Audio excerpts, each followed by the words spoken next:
go. Right, Bill, Okay, Greg. Looking at the control panel, the On-Kiln Control Panel that is, which is controlled by the system that we showed on video before. As you can see, it's a fairly complex apparatus in there. Variable speed systems to reduce energy consumption at night when the drying rate drops, so does the airflow.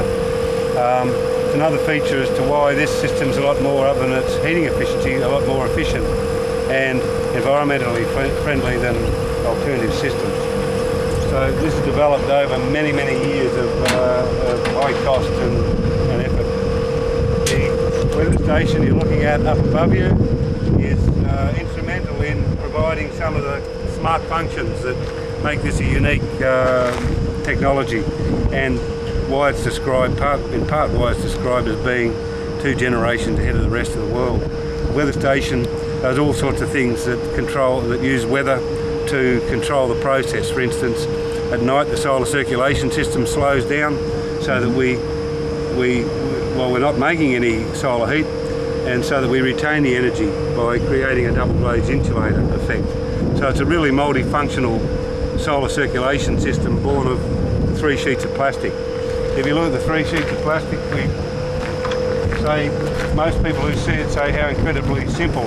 When others are looking at photovoltaics, we've got basically 3 sheets of plastic with two cavities created by 2 blower systems. Okay. The other 2 are clear so that UV light can penetrate through to the black bubble wrap. The shape of the kiln, the shape of the bubble is all designed to get as much 90-degree penetration and less solar reflection, which is a wasteful feature of old design kilns.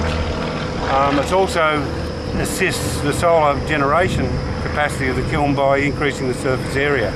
So angulation and surface area are the critical 2 factors in the ability to be able to absorb solar energy and colour. Of course, we've got black, which is the best colour for absorbing energy. It's a bit like the dashboard of your car, it gets red hot. Today's 27 degrees. The plastic temperature inside the kiln will be around about 60. And as you saw down there earlier on, the temperature in this kiln at the moment, even though it's standing idle and we're dumping the heat, it's around 50 degrees. So we're getting a 20 to 30 degree lift in the ambient versus kiln temperatures.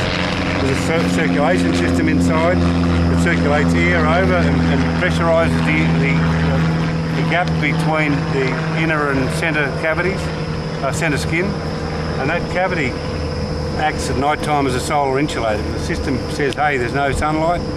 The light intensity measuring device on the weather station, and then slows down, actually stalls the airflow until the next day comes along, weather station detects it, and away it goes again. We're refining that at the moment to actually stall during cloud bursts too, so we get a very deep dark cloud go over, we'll be stalling then and make it another step more efficient.